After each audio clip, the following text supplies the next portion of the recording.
अभी सेविंग हिमालय और collaborative approach हमारा नेक्स्ट जो सेशन है वो शुरू होने वाला है। हमारे बीच रहेंगे इस सेशन में हृदय जोशी जी, शिवानी आज़ाद जी, राजू सजवान जी और वसुधा पंत जी। तो आप सभी का स्वागत है, अभिनंदन है और कृपया मंच पे आने की कृपा करें। ये हमारे लिए, कम से कम उत्तराखंड के लिए तो बहुत ज़्यादा ज़रूरी टॉपिक है, सेविंग हिमालय। ये एक बहुत अच्छा मौका है। एक बार हमने एक सिंपोजियम प्लान किया, role of media in promoting and protecting socio environmental causes of Uttarakhand. हमने कोशिश करी कि ज़्यादा फोकस हमारा अपने लोकल पत्रकारों पे हो और कुछ लोगों को हम बुलाएं भी बाहर से। हमने बुलाया भी, पूरा इवेंट प्लान हुआ। 9 अक्टूबर को वो 22 की बात है, ये सिंपोजियम प्लान किया। और प्रॉब्लम ये हुई कि 5 तारीख से इतनी बारिश हुई कि 9 तारीख को 8 को तो फिर मैं भी डर गई कि मुझे लगा नहीं, कैंसिल कर देना चाहिए, कोई बाहर से आए फंसेंगे। बहुत ज़्यादा बारिश हो रही थी, नॉन स्टॉप थी।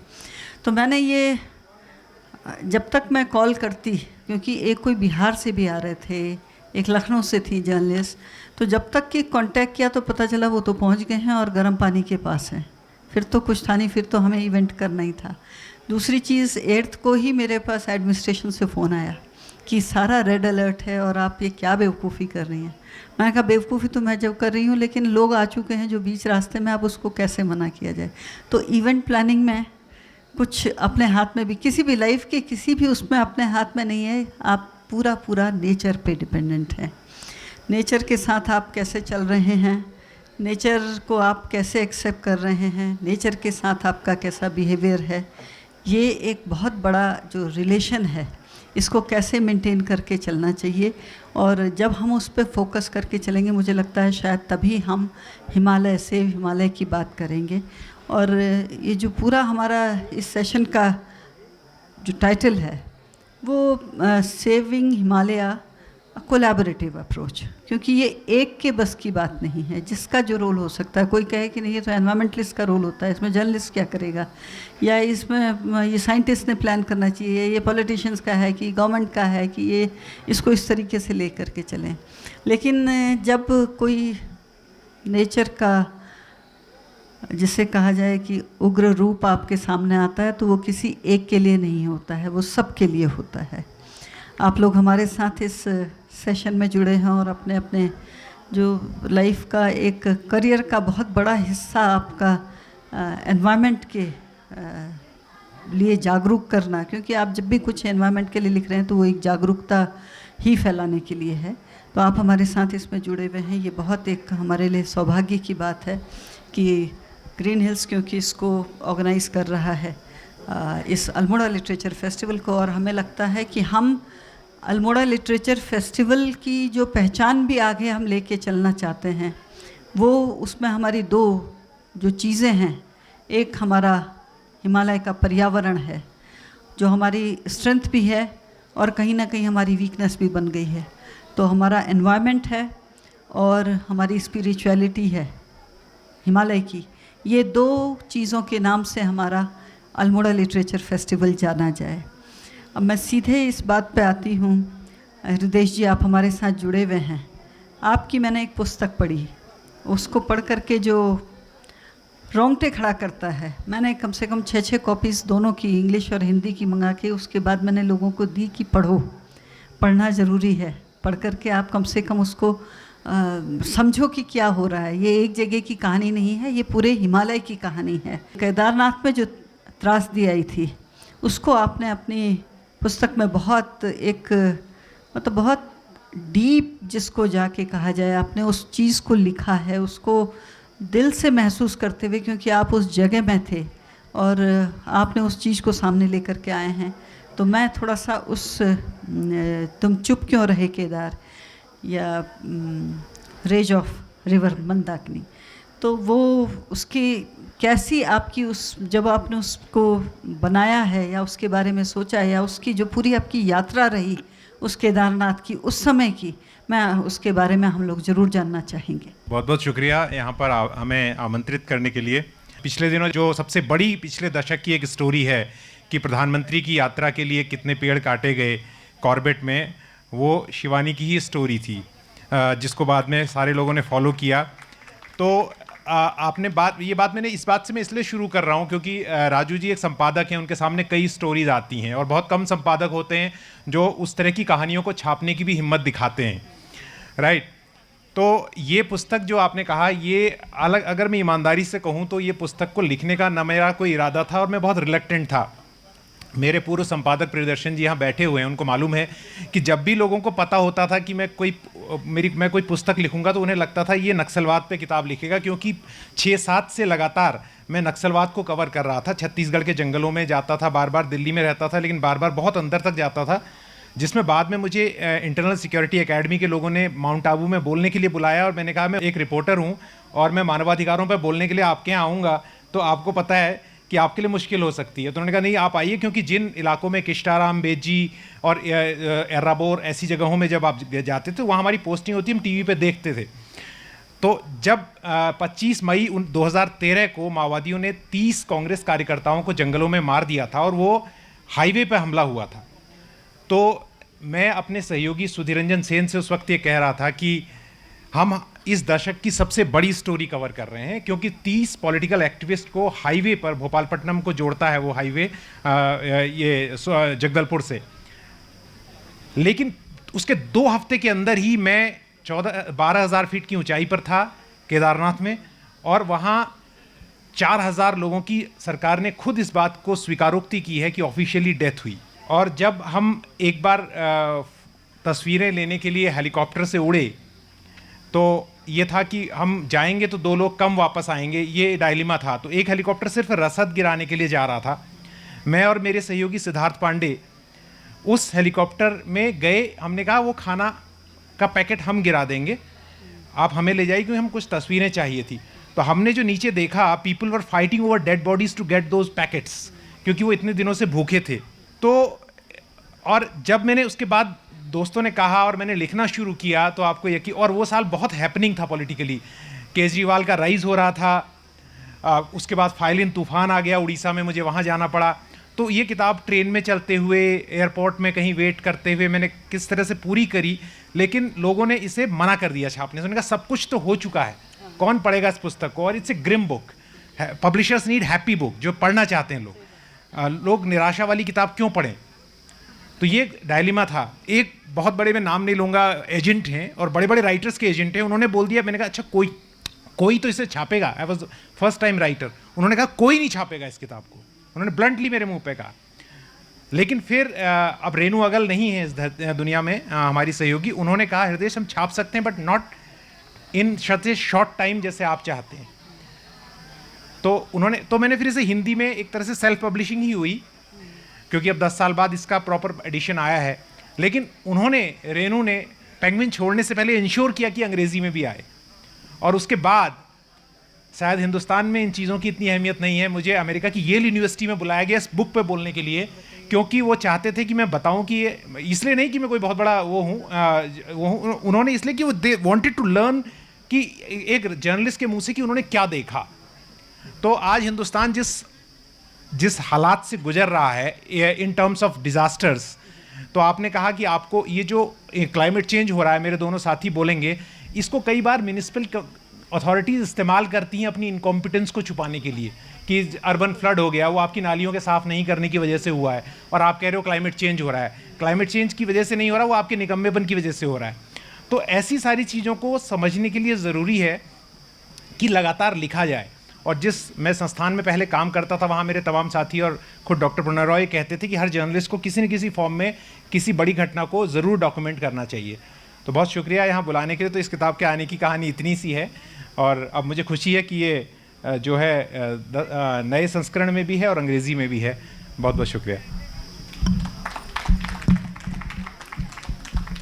ये एक ऐसी बुक है कि मुझे लगता है कि अगर जरा भी कोई पर्यावरण के प्रति संवेदना रखता है तो उसको ये बुक ज़रूर पढ़नी चाहिए। मतलब ये आपको इतना ज़्यादा जोड़ती है, इमोशनली जोड़ती है।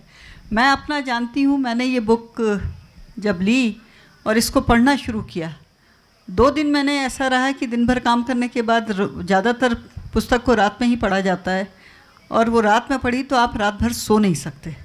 इतनी सजीव, मतलब आप हर घटना में, हर सेंटेंस में आप किसी ऐसे मोमेंट पे होते हैं कि आपको अंदर से बहुत पीड़ा होती है। ये एक इतने मतलब ऐसे शब्दों में और इस तरीके से इतने सिंपल शब्दों में और सिंपल सेंटेंसेस के साथ ये लिखी हुई पुस्तक है कि आपको अंदर तक झकझोर देती है।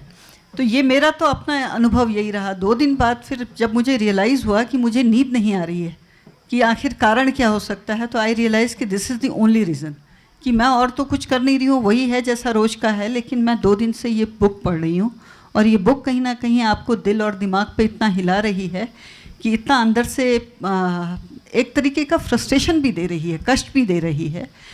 तो ये मतलब मेरी तो अपनी पर्सनल रिक्वेस्ट भी है कि सबने इस पुस्तक के थ्रू अपने को जोड़ना भी चाहिए, क्योंकि जब आप जुड़ेंगे तो हर जना ये सोचेगा, क्योंकि हम बात यही कह रहे हैं कि कोलैबोरेटिव अप्रोच और इंडिविजुअल एफर्ट सबका होना, सबका उन चीज़ों से, उन सब्जेक्ट्स के साथ में जुड़ना ज़रूरी है।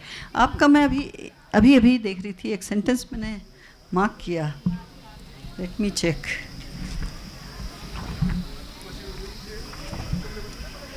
जो केदारनाथ की आपने ये पूरी घटना दी है, ये इसमें तो 68 पेज पे है कि 2 दिन के भीतर 400% से अधिक बरसात हो गई, जिससे यह विनाश लीला हुई है। और कहीं ना कहीं ये जगह जगह हो रहा है। और यही नहीं, मैं आप लोगों के लिए भी ये ओपन जो पॉइंट्स हैं, मैं इसलिए इसको देना चाह रही हूँ।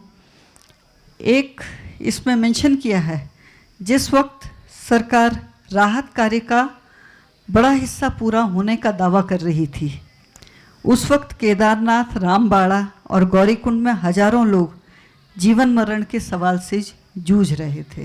ये 3-4 पॉइंट्स मैं अपनी तरफ से रेज कर दे रही हूँ जो इसी में हैं। फिर दूसरी जगह जिक्र है कि रिपोर्ट में कहा गया, ये जिस समय केदारनाथ की त्रासदी हुई है, ऐसा नहीं है कि जब हिमालय में कहीं भी त्रासदी होती है वो इक्वल मतलब उतनी ही बड़ी हो, लेकिन हर रोज़ अक्सर कोई ना कोई गांव, चाहे कहीं वहाँ 10 लोग हैं चाहे 100 लोग हैं, कितनी ही अनगिनत इस तरीके की घटनाएं हो रही होती हैं। रिपोर्ट में कहा गया कि धासड़ा जैसे कई गांवों को तुरंत विस्थापित किए जाने की ज़रूरत है, क्योंकि यहाँ रहने वालों की ज़िंदगी सुरक्षित नहीं है। लेकिन सरकार ने अब तक यह नहीं बताया कि इसके लिए उनके पास रोड मैप क्या है। ये कुछ चीज़ें सवाल खड़ा कर रहे हैं। एक सवाल जो मीडिया के लिए ही इसमें उठाया हुआ है, आप लोग इस बार ही यहाँ क्यों आए हैं? और ये बहुत बड़ा सवाल बहुत समय तक रहा है यहाँ इस आपदा को कवर करने, जबकि हमारे यहाँ तो हर साल ही न जाने कितने भूस्खलन होते हैं और लोगों के घर टूटते हैं और लोग मरते हैं। ये हकीकत है। अलग अलग गांव में, अलग अलग जगहों में इस तरीके की कितनी ही त्रासदियाँ होती रहती हैं। एक और पॉइंट उस समय का वो जो मुझे थोड़ा सा याद है, इसमें मैंने वो नहीं कर रखा है मार्क, वो जिस समय केदारनाथ की त्रासदी हो रही थी उस समय इसी तरह की घटना धारचूला, इस तरफ कुमाऊं में भी, पिथौरागढ़ में, बहुत जगह, पिथौरागढ़ में ही नहीं, होने को तो सब जगह हो रही थी, लेकिन पिथौरागढ़ के भी गांव बहुत ज़्यादा अफेक्टेड थे, जिसमें कि 2-2 हज़ार परिवार बिल्कुल जिनको कि इमीडिएटली शिफ्ट करने की ज़रूरत थी या फिर बेघर हो चुके थे। तो ये जिस समय आपदा आती है, क्या हमें उसके लिए पहले से कुछ तैयारियों को लेकर के चलने की क्या ज़रूरत नहीं है? क्या हम इस तरीके के सवाल लगातार उठने नहीं चाहिए? ये मैं थोड़ा सा, शिवानी जी आप इस पर कुछ कहना चाहेंगी? बड़ा ही संवेदनशील टॉपिक है कंजर्वेशन ऑफ हिमालय, और प्रश्न पूछा गया है कि आपदा को लेके क्या हमें पहले से तैयारियां करनी चाहिए कि नहीं। सो ये टॉपिक ही, इसका आधार ही है कोलैबोरेटिव अप्रोच।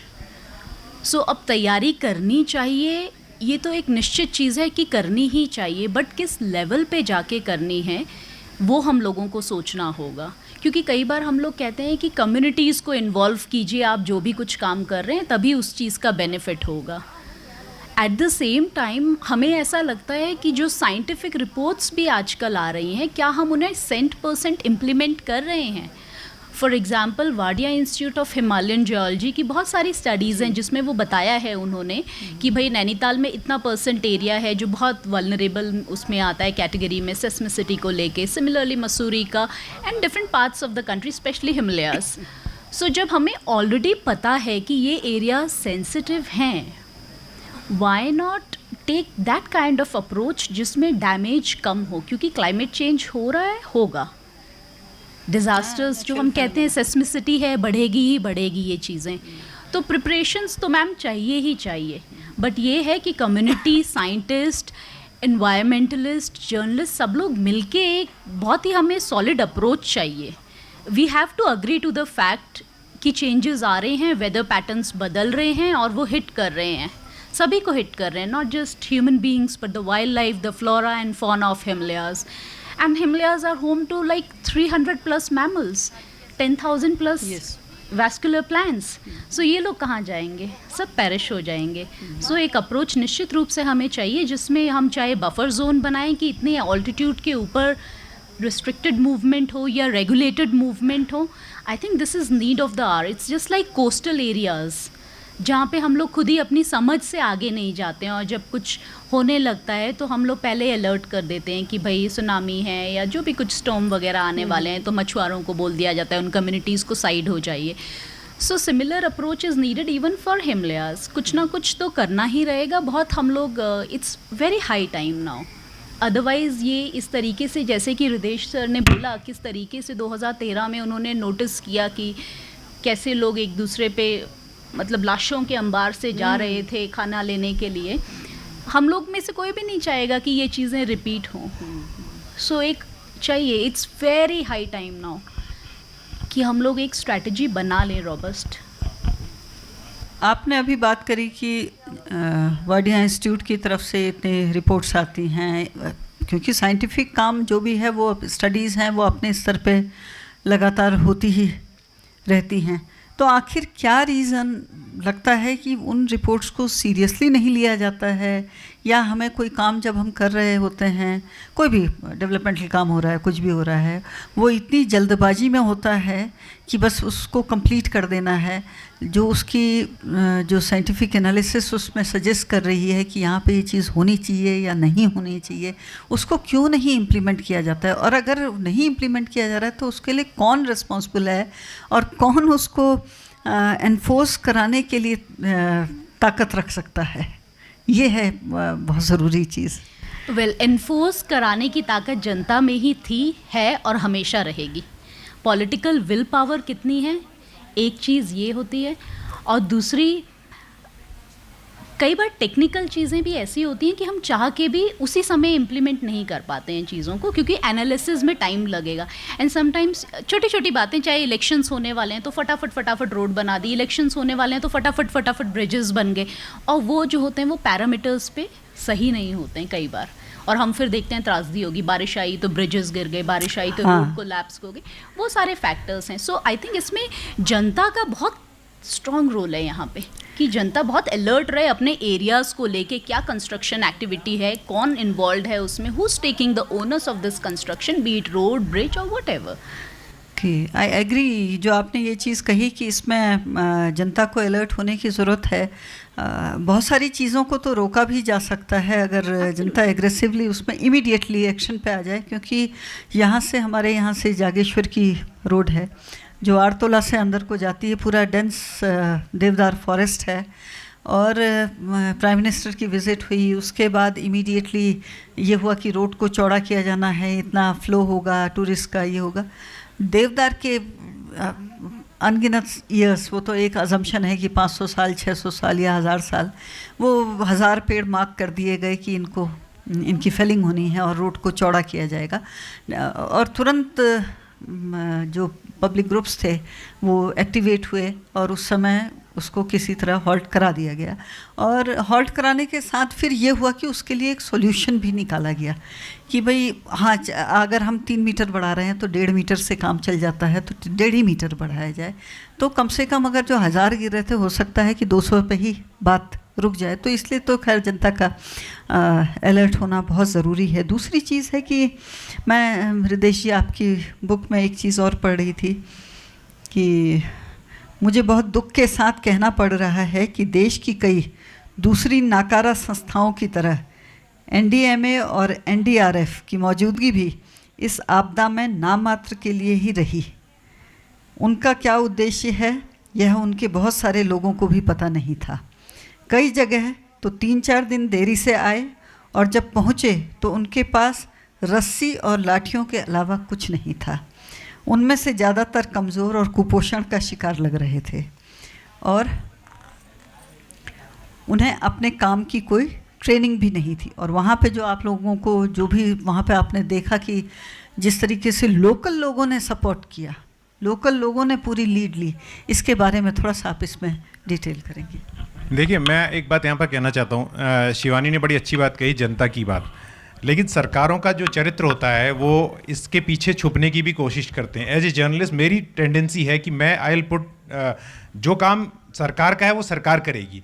अब मैं गाज़ियाबाद या नोएडा में रहता हूँ, वहाँ पुलिस स्टेशन के सामने रात को टायर जलाते हैं क्योंकि वो डिस्पोज करने का सबसे आसान तरीका है। पुलिस वाला अपने सामने पैसे लेके टायर जला रहा है, इसमें जनता क्या करेगी? कुछ चीज़ें हैं जिसके लिए सरकार को कहना पड़ेगा ये आपका काम है, आप करोगे। जनता के भीतर जागरूकता होनी चाहिए, जनता पे पेनल्टी लगनी चाहिए अगर वो नियमों की पालना नहीं करते हैं। लेकिन ये कहना कि जनता कुछ काम करा लेगी, मैं इसका उदाहरण देता हूँ आपको। ये जो बात आपने बताई, ये एक पायलट ने लिखी का बयान है जो मैंने कोट किया है। वही पायलट कहता है जब वो जाता है, और ये एनडीआरएफ, हम सब जानते हैं कि डिजास्टर को रोकने का सबसे अच्छा तरीका है कि डिजास्टर को ना होने दिया जाए। लेकिन यहाँ पर क्या हाल है, वही पायलट लिख रहा है जिसका आपने जिक्र किया। मुझे याद है कि एक दिन जिस वक्त वो रेस्क्यू कर रहा है, कह रहा एक दिन मैंने अपने एक साथी को गौरीकुंड के पास एक जगह पर उतारा ताकि वहाँ पर वो हेलीपैड बना सके। इस जगह पर कम से कम 1,500 लोग फंसे हुए थे। जल्द ही एक समतल खुली जगह बनाने की ज़रूरत थी। उतरने के साथ उन्होंने मुझसे कहा कि एक मेटल कटर चाहिए ताकि वो दोनों ओर खड़े खंभों को काट कर जगह को साफ कर सके। मैं उनकी मांग पूरा करने के लिए वापस गुप्तकाशी आया। यानी the pilot is saying he came back to Guptkashi to get a metal cutter so that he can remove those poles, और वो वहाँ पर एक हेलीपैड बना सकें। मैंने एनडीआरएफ के लोगों से पूछा कि क्या आप लोग मुझे एक मेटल कटर दे सकते हैं, तो मुझे जानकर हैरत हुई कि उन लोगों ने इस साधारण से उपकरण का नाम नहीं सुना था। To be fair, now they are much better equipped. ये बात 2013 की है, उन्होंने नाम भी नहीं सुना था लड़कों ने। तो मैंने उनसे पूछा कि आपके पास क्या मिल सकता है ताकि मेरे साथियों को हेलीपैड बनाने में आसानी हो। तो उन्होंने कहा कि हमारे पास सिर्फ एक रस्सी और वॉकी टॉकी है। तो ये बात है। तो ये जो आपका सवाल था, मैं इसलिए इस बात को कहना चाह रहा था कि ये जो लगातार चीज़ है, अभी सिंपल सी बात है, आप किसी भी जियोलॉजिस्ट से पूछ लीजिए या जियोलॉजी के छात्र से को पढ़ाया जाता है कि जब सड़क बनती है तो सिंपल एक एंगल ऑफ रिपोज हम उसे कहते हैं, स्टेबलाइजेशन होता है रोड का। अगर उस एंगल से ज़्यादा एंगल पे आप सड़क को काटेंगे तो दीवार खड़ी नहीं रह सकती। इट्स अ सिंपल साइंस, वो गिर जाएगी। आप यहाँ से चले जाइए, कौन सा इलाका है, ऋषिकेश से शुरू करके आप बद्रीनाथ की ओर जाइए और देखिए सड़क में कितने एंगल ऑफ रिपोज मिलेंगे। वर्टिकली सड़क को काटा हुआ है, वो हर साल गिरती है। वो 4 धाम यात्रा मार्ग है और आयरोनिकली उसका नाम जो है वो ऑल वेदर रोड है। सुनो, तो even when we were reporting doing this 2013 की डिजास्टर में, we were using, all journalist were using one road which is Chopta to Mandal वाली रोड, क्योंकि वो जंगल से जाती है और उसमें कोई इंटरफेरेंस नहीं है। तो सड़क न बनने की बात कोई नहीं कहता है सरकार से। सरकारें EIA के साथ फजिंग कर रही हैं, इन्वायरमेंटल इम्पैक्ट असेसमेंट। वो सोशल इम्पैक्ट असेसमेंट की तो बात ही छोड़ दीजिए। वो सुप्रीम कोर्ट की रिपोर्ट में डॉक्टर रवि चोपड़ा को इस्तीफा देना पड़ गया। तो अगर ऐसे हाल हैं तो we will have to call out them, and the best way of calling out them doing stories like these two of my colleagues are doing. Raju ji, आपका इस एनवायरनमेंट से रिलेटेड कई आपकी स्टोरीज़ रहती हैं। मैं थोड़ा सा इसमें आपका क्या रोल रहता है या क्या रोल इसमें आगे आप जैसे लोगों का आता है, ये मैं जानना चाहूँगी। क्योंकि हमें बहुत ज़रूरत है कि अगर हमें खाली बोलने से नहीं होना है, कुछ तो हमें एक्शन पे भी आना है। बुरा भी बनना पड़ेगा, सब कुछ होगा, ना ये, लेकिन अगर हमें इसके बारे में सोचना है तो करना भी पड़ेगा। मैं आपकी इसमें थोड़ा सा जानकारी लेना चाहूँगी। देखिए, हमारे रोल की जहाँ तक बात है तो मैं पिछले 5-6 साल से डाउन टू अर्थ से हूँ, तो यहाँ तो हम इन्वायरमेंट पे काम करते भी हैं और इन्वायरमेंट पे बात करते भी हैं, लेकिन जो मेन स्ट्रीम मीडिया है वो खासकर टीवी के प्रोधा बैठे हैं, टीवी को लेके जो निराशाजनक बात है वो ये है कि उनके लिए पीपली लाइव जैसा ही कुछ इवेंट चाहिए, उनको किसी और तरह की डेप्थ रिपोर्टिंग या उसको लेके कोई ख़ास उनका रुझान रहता नहीं है।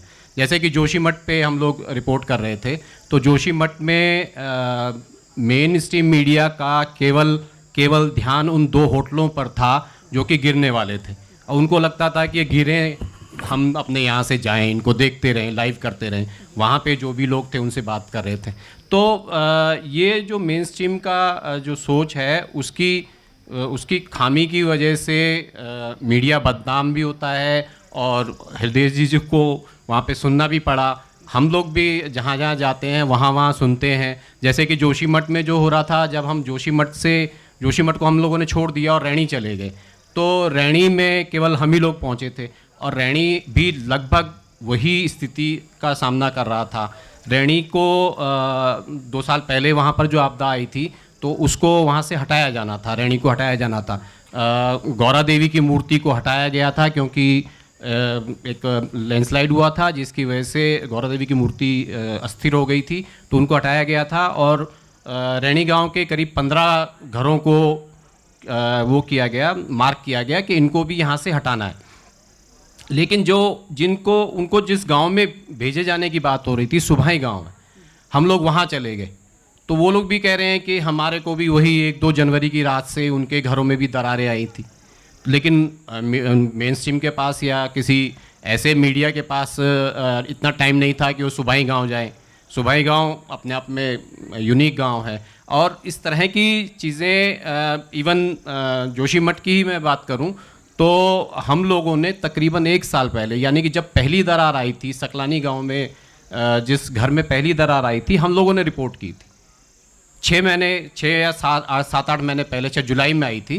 तो लेकिन जनवरी में जब वो होटल टूटने की बात हुई, घरों में बड़ी बड़ी दरारें आने की बात हुई, तब जाकर वहाँ पे मेन स्ट्रीम मीडिया पहुँचता है। जुलाई में मेन स्ट्रीम मीडिया का वहाँ पे कोई वो नहीं था। लगातार हम लोग लिख रहे थे कि भी वहाँ पे भी एक बड़ी घटना हो सकती है। तो मीडिया का रोल बहुत निराशाजनक है, खासकर मेन स्ट्रीम मीडिया का। इसलिए एक जो भी समस्याएं पैदा हो रही हैं, कहीं ना कहीं उसके लिए नेताओं पर दबाव नहीं बनता है।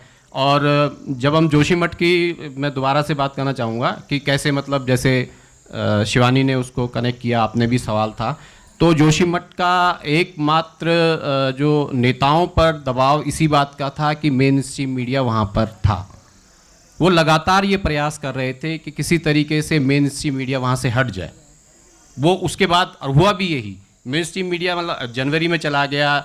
उसके बाद एक 8 एजेंसीज़ की, देश की सबसे नामी एजेंसीज़ की रिपोर्ट तैयार हुई, वो रिपोर्ट दबा दी गई। वहाँ के लोग जब कोर्ट में गए तब जाके वो रिपोर्ट ओपन हुई। 10 महीने बाद वो रिपोर्ट ओपन हुई, क्योंकि मेन स्ट्रीम मीडिया ने उस पर सवाल करने बंद कर दिए थे। नेताओं को भी कोई दबाव नहीं बन रहा था। जनता तो वहाँ की, मुझे लग रहा है कि 10 या 20 या ज़्यादा से ज़्यादा 100 घरों के लोग ही उस आंदोलन से जुड़े हुए थे। तो ये जो जन आंदोलन, मीडिया, ये दबाव जब तक नहीं बनाएगा तब तक नेता बदलेंगे नहीं, और उसके लिए हम लोगों को काम करना पड़ेगा।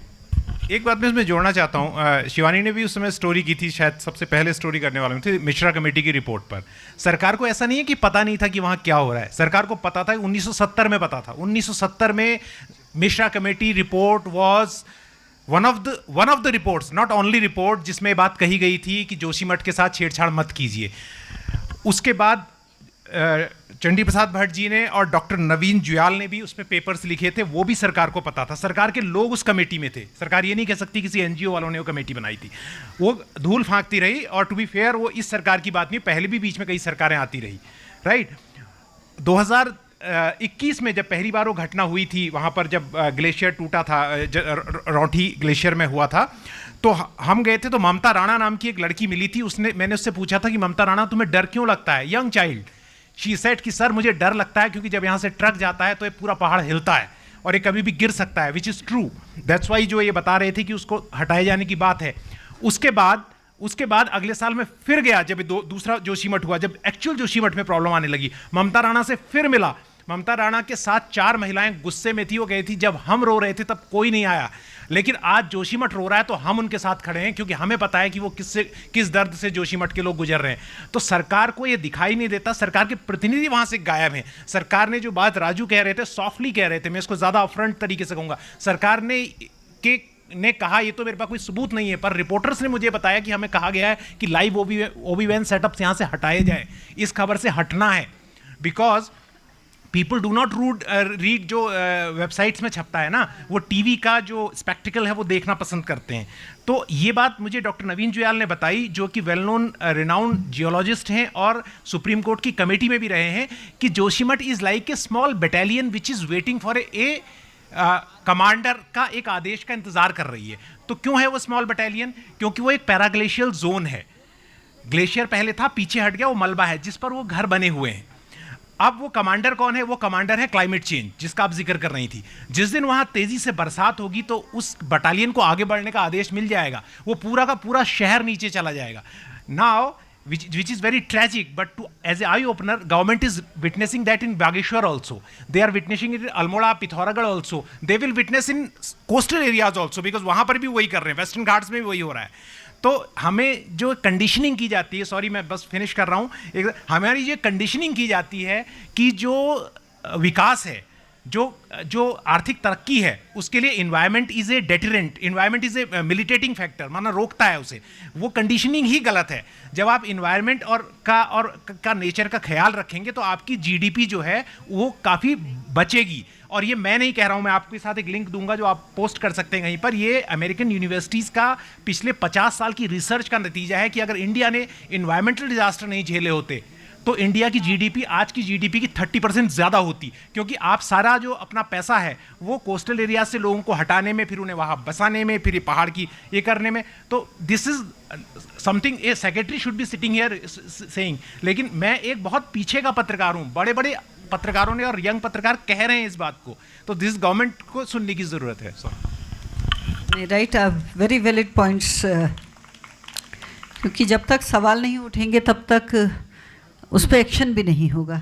शिवानी, आपने बहुत जो स्टोरीज़ कवर करी हुई हैं कि मतलब आपको कितनी कठिनाइयों का इसमें सामना करना पड़ता है, क्योंकि ये तो बड़ा ठीक है, हम डिस्कस भी कर रहे हैं तो कहीं ना कहीं मुझे भी लग रहा है कि कोई मुझ पर भी सवाल करेगा कि आप क्यों ये बातें कर रही हैं, लेकिन उससे फ़र्क नहीं पड़ता है, थोड़ा बोलना भी ज़रूरी है। तो आपको किन कठिनाइयों का इसमें सामना करना पड़ता है, क्योंकि जब आप कर रही हैं फील्ड पे, बहुत सेंसिटिव इशू है ये। हम एक तरफ विकास की, आपने उसको पॉइंट आउट कर दिया है कि भाई एक तरफ हम अगर विकास की बात कह रहे हैं तो कहीं ना कहीं एनवायरनमेंट, उसके भाई आप रोड चौड़ी करने की बात कहते हैं, हम कहते हैं पेड़ मत काटो, तो पेड़ काटे तो नहीं होगा ना, और जब पहाड़ काटे बिना वो होगा नहीं। हम तो बात कहते हैं कि एक मिडिल पाथ निकालिए, हम तो ये बात कहते हैं। तो आप इसमें क्या कहना चाहेंगी? आपको किन कठिनाइयों का सामना इसमें करना पड़ता है? क्या सॉल्यूशंस, किस तरीके से आप इस पूरे सामंजस्य को देखती हैं? आपका व्यू मैं लेना चाहूँगी। Thank you so much for this question ma'am.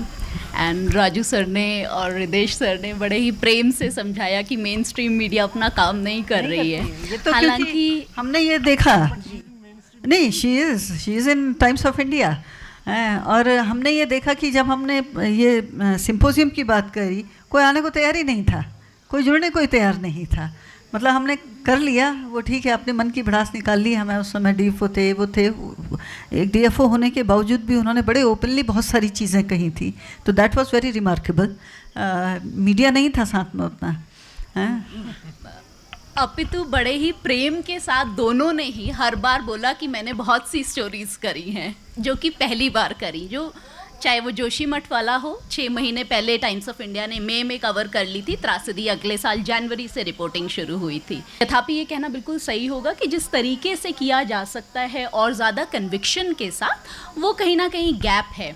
सो आपका क्वेश्चन बहुत जेन्युइन है कि आप चैलेंजेस क्या फेस करते हो। So not just me, I am sure many journalist like me might be facing similar situation. आज की तारीख की अगर बात करी जाए तो सबसे पहला चैलेंज ये होता है कि आपके प्रश्नों को और इश्यूज़ को समझ लेते हैं ऑफिशियल्स, पॉलिटिशियंस, उसके बाद डिली डेले शुरू हो जाता है कि डिटेल्स कल देंगे, परसों देंगे, नरसों देंगे। सो ये जो प्रोसेस होती है, in that process they build up their information, their data, or whatever they want to present.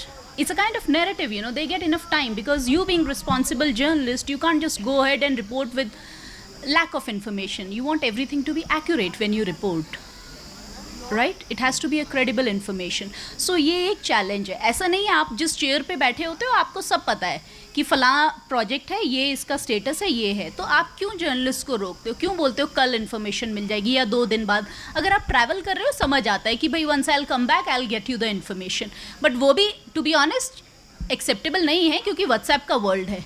You are running your office while you are travelling too, right? You are giving command to your juniors and replying to your seniors through WhatsApp as well, Telegram and various other medium. So एक ये बहुत बड़ा challenge है कि information आपको timely नहीं दे रहे हैं, बहुत स्लो कर दे रहे हैं, and by the time you want to report something, the issue loses its gravity. Not because the issue doesn't have gravity, but because the kind of information they will give you, you will understand.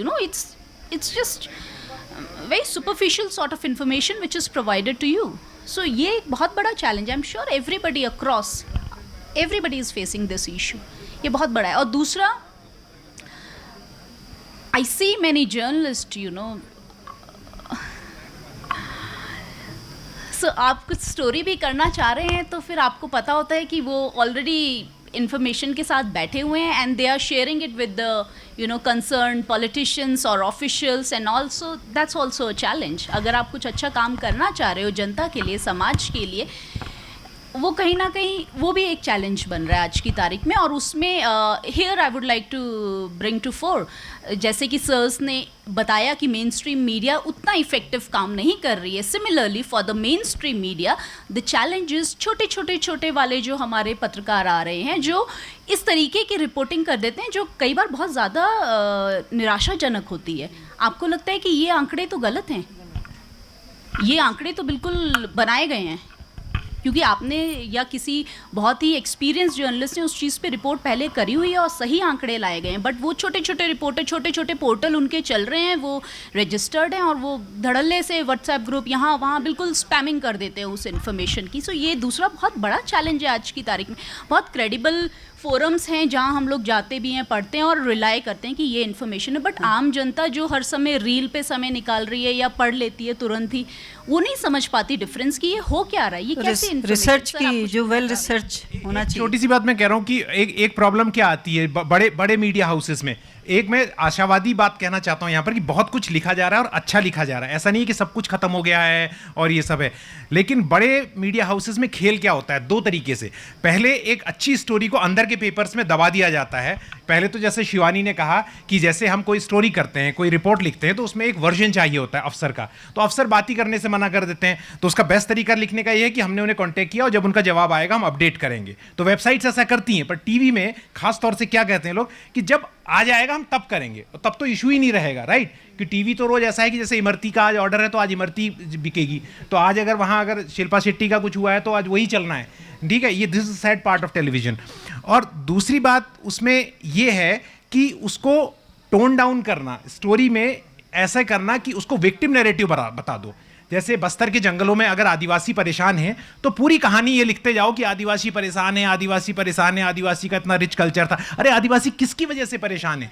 तो एक journalist का काम ये होना चाहिए कि वो बताए कि इसकी वजह से परेशान है। तो वो जो अकाउंटेबिलिटी वाला जो नैरेटिव है उसको करने में लोग डरते हैं, और बहुत कम लोग पत्रकार हैं ऐसे जो उस पर खड़े होकर बोलते और लिखते हैं।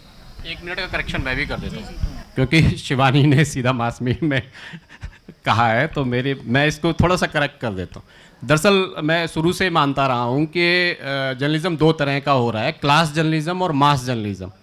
तो मास जर्नलिज्म की जिम्मेवारी हिंदी पाठकों, हिंदी के अखबारों के पास है। वो इतना ज़्यादा आता है, जैसे मैं जिस शहर में रहता हूँ तो अंग्रेजी के फरीदाबाद में रहता हूँ, अंग्रेजी के कुल अखबार जितने आते हैं उससे ज़्यादा वहाँ पे दैनिक जागरण पढ़ा जाता है। तो मतलब मास जर्नलिज्म जो उसके पास जिम्मेवारी है हिंदी के अखबारों के पास, वो शायद कहीं वो अपना काम ठीक से नहीं कर रहे हैं। और दूसरा जो क्लास जर्नलिज्म यानी जो अंग्रेजी के जो पाठक है वो परेशान तो होता है पढ़ पढ़ के। और लिखा होगा शिवानी ने, लिखा था शिवानी ने। और ये अंग्रेजी का पाठक परेशान तो होता है, लेकिन वो बस उसके बाद उसको सुबह से अपने काम पे लग जाना है, शाम को आना है, और जब वो वोट देने जाएगा तो कहीं जय श्री राम के नारे लगा रहा होगा। तो ये जो मिडिल क्लास का जो एक नया तरीके का मिडिल क्लास है वो भी कहीं इस तरह के इश्यूज पर दबाव नहीं बना पा रहा है। और जो भीड़ जुटाने वाला जो मीडिया है, जो हिंदी के पाठकों, हिंदी के अखबारों पे जिसकी जिम्मेवारी है, वो अपना काम पूरा सा नहीं कर रहे हैं।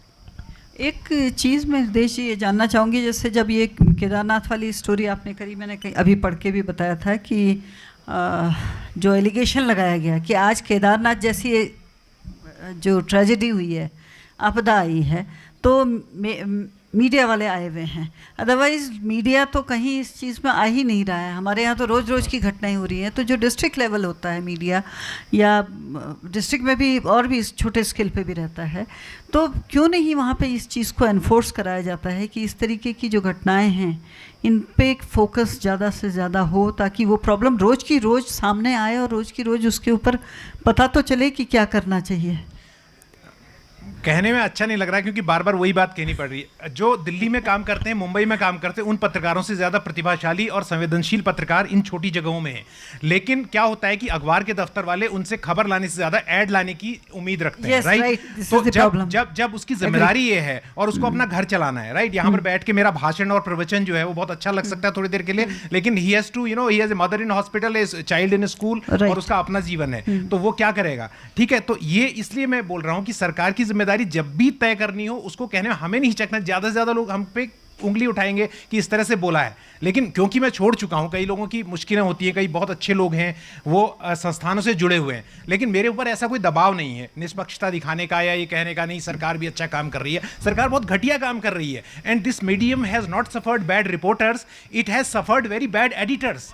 मैं ये बता रहा हूँ, हम अपने धंधे की बात कर रहा हूँ, इसमें बुरे रिपोर्टरों से ज्यादा इस धंधे ने बुरे संपादकों को झेला है। मैंने नौकरी अपने जो है इसी this is one of the reasons I also quit my job, ठीक है, जो मैं अब कह सकता हूँ आराम से। तो ये एक चीज है। दूसरी, आपका जो सवाल था मेन, मैं भूल गया क्या था वो। मेरा था कि जो ये जैसे केदारनाथ वाले में कहा गया ना कि मीडिया क्यों नहीं आज हाँ, क्यों आई। हाँ, तो मैं बता रहा हूँ, तो उसमें जो शुरुआत में पुस्तक के मैंने लिखा है कि this is not first time Kedarnath happened, it was happening in small magnitude everywhere, right? तो वो लड़का जिसके कारण ये किताब लिखी गई, वो मेरे बगल में खड़ा था, बोला था आप मेरे साथ चुन्नी मंगोली गाँव चलेंगे? तो चुन्नी मंगोली से ट्विन गाँव, 2 गाँव जुड़े हुए हैं।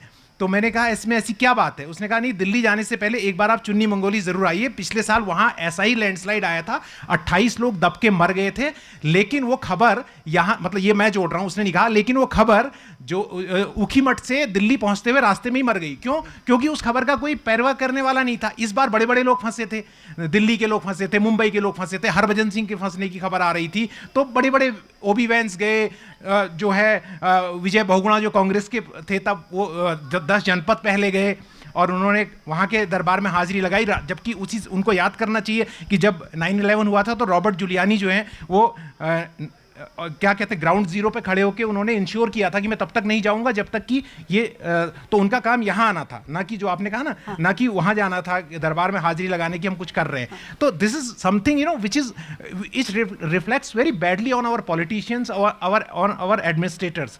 तो जर्नलिस्ट को जहाँ मौका है वहाँ कहने का मैं कोई लिहाज नहीं करना नहीं करना चाहिए, राइट। ये आपका बहुत इसमें जो ये पॉइंट था ये मैंने पढ़ा जब, तो मुझे भी लगा था जो आपने पॉइंट आउट किया कि इतनी बड़ी ट्रेजेडी हुई है, जिस समय में मुख्यमंत्री को वहाँ पे होना चाहिए था, पॉइंट पे होना चाहिए था। जब आप जा सकते हैं तो उनके लिए तो और भी सुविधाएं हैं जाने के लिए, और वो दिल्ली में जा कर के ये कह रहे हैं कि नहीं सब कुछ ठीक ठाक है।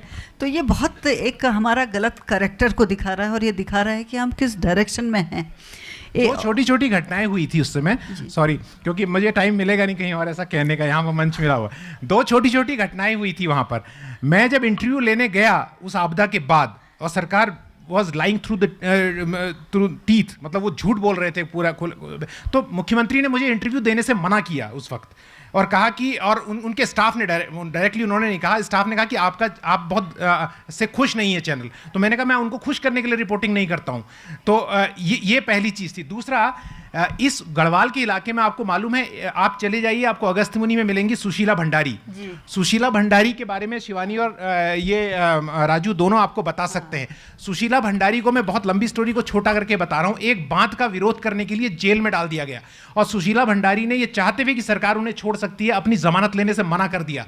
जब जज ने सुशीला भंडारी से पूछा कि आप जमानत क्यों नहीं लेना चाहती, तो सुशीला भंडारी ने कहा कि अगर आपके होते जज साहब मुझे जमानत लेने की जरूरत पड़े तो आपकी जरूरत क्या है यहाँ पर। She was a illiterate woman, और उसने जज को मतलब एम्बैरस किया, और जज ने उसे उसी समय बेल दी।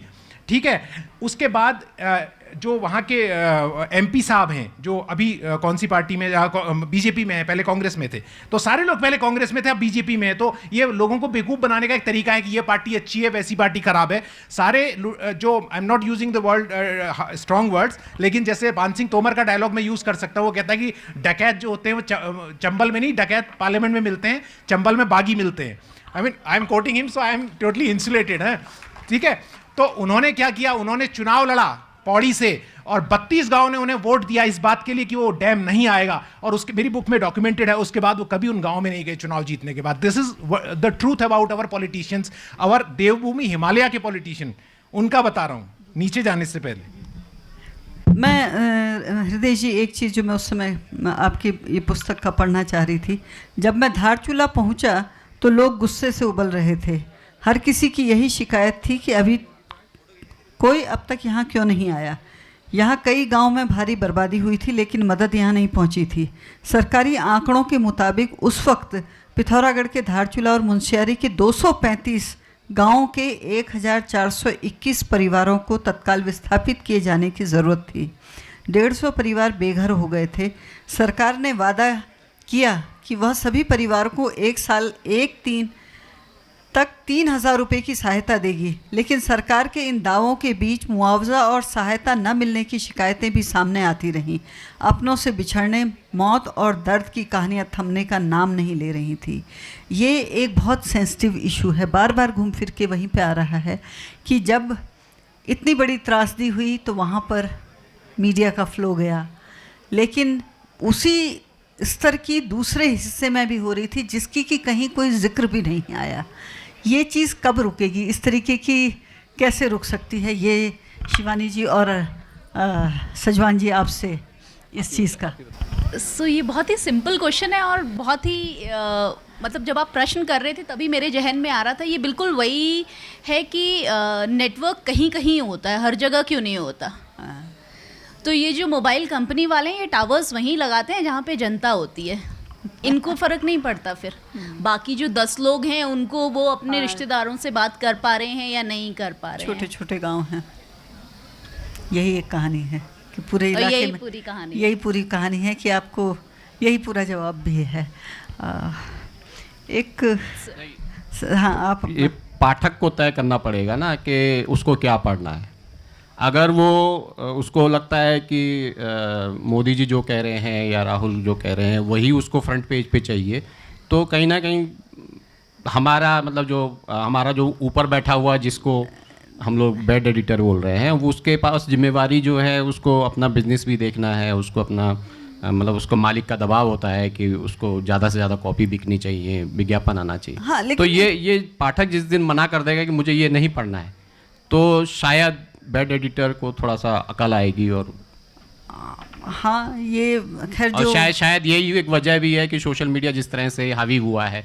आप न्यूज़ लॉन्ड्री से जुड़े हुए हैं, इस समय न्यूज़ लॉन्ड्री के लिए फ्रीलांस वगैरह करते हैं। न्यूज़ लॉन्ड्री इतना बढ़िया काम करता है, इतना बेहतरीन काम करता है, तो अगर आप उसको देखना पसंद कर देंगे जिस दिन आप टाइम्स ऑफ इंडिया और सॉरी नहीं,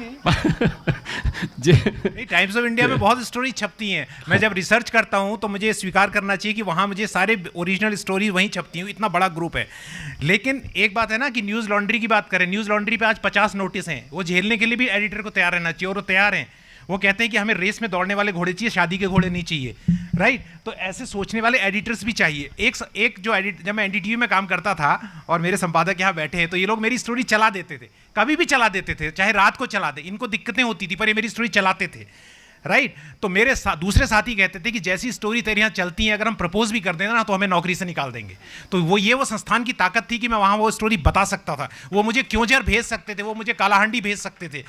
तो मैंने इसीलिए कहा ना कि अच्छा लिखा जाना, अच्छा प्रसारित होना संपादकों पर निर्भर है। रिपोर्टर को बनाना संपादक, रिपोर्टर एक चित्र है, कलाकार का होना जरूरी है, चित्र तो बन ही जाएगा ना। तो ये एक बहुत इंपॉर्टेंट चीज़ है। दूसरी ये कहना, मतलब मैं आपसे डिसएग्री नहीं कर रहा हूँ, पर मेरा अपना सोचना है कि पाठक को ये चाहिए, हम बल्कि सॉरी मैं आपसे एग्री कर रहा हूँ, पाठक ये सोचना कि मेरे पाठक को ये चाहिए, ये संपादक का काम नहीं है, ये किसी ड्रग पेडलर का काम है कि मेरे इसको हेरोइन चाहिए या गांजा चाहिए या क्या चाहिए। संपादक का काम खबर लिखना है। ये मेरे शब्द नहीं है, ये पी साईनाथ के शब्द हैं। उन्होंने कहा था कि ये पत्रकार को नहीं सोचना चाहिए कि मेरे पाठक को क्या चाहिए, ये तो दलाल को सोचना चाहिए कि उसको कैसा माल चाहिए, मेरे नशेड़ी को। तो ये हमारा काम नहीं है सोचना, हमारा काम बताना है कि क्या हो रहा है। बहुत अच्छा डिस्कशन हमारे यहाँ पे ये चल रहा है।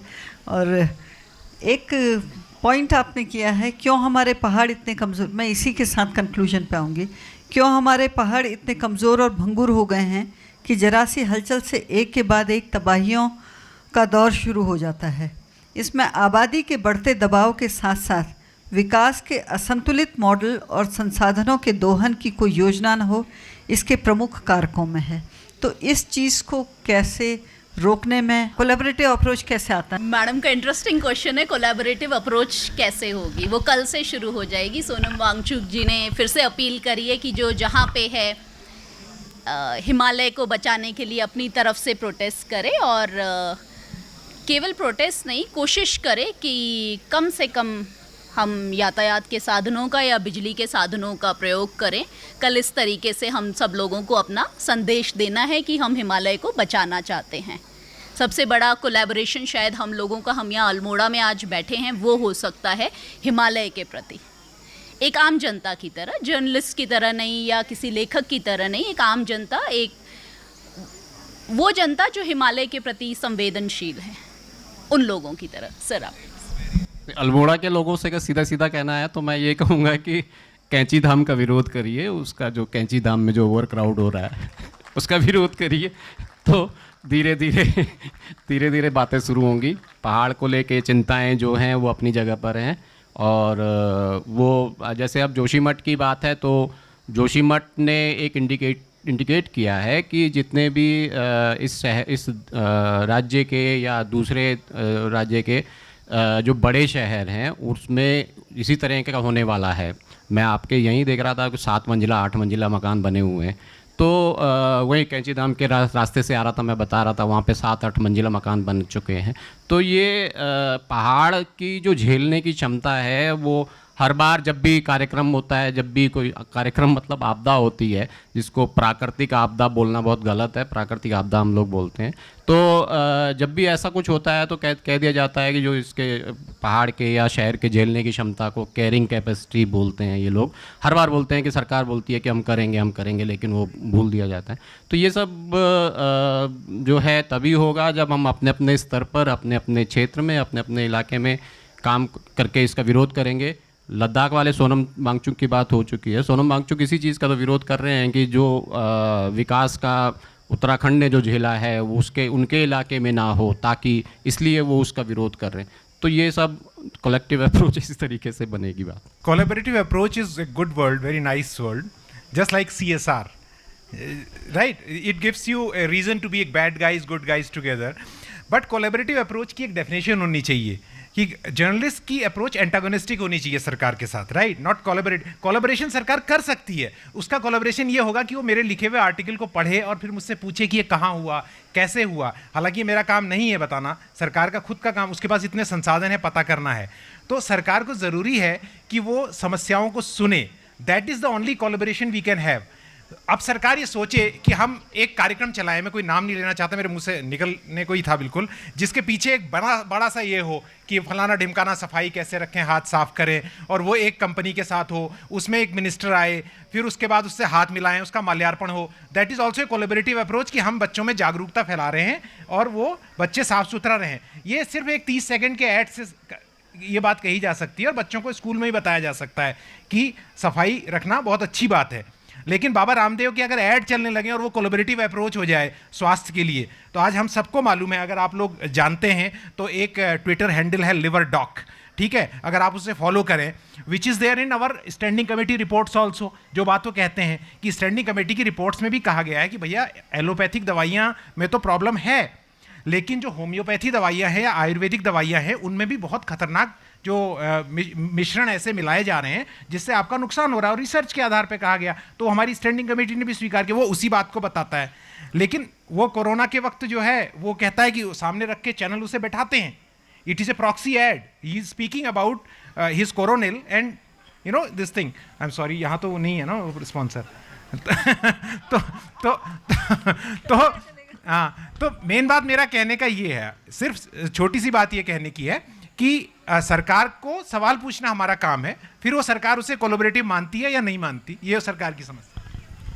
चलिए, बहुत बहुत आप सबका धन्यवाद।